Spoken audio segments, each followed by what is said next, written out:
Des del dilluns està en marxa el Casal Tecnificació 2020 del Club Joventut Handbol Mataró, malgrat que des d'un inici no sabien si es podria fer. A causa de la Covid-19 no sembla que hagi afectat la participació.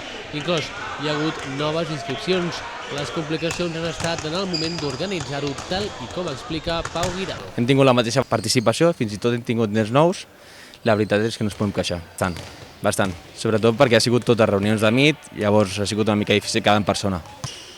Sobretot rentar-se les mans, les mascaretes, com podeu veure amb el nostre logo, la distància sempre que es pugui dintre de l'handbol.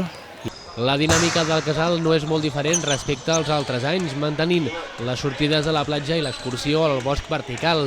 A més, els nens i nenes tindran l'oportunitat de veure l'entrenador, Ramon Plans. Pel matí és casal, llavors els dimarts i els dijous anem a la platja, estem bé, i dilluns, dimecres i divendres tenim dintre del pavelló, tenim també el camp de futbol del Cirera, els tenim dividits en 3 grups, i perquè s'ho passin bé, sobretot.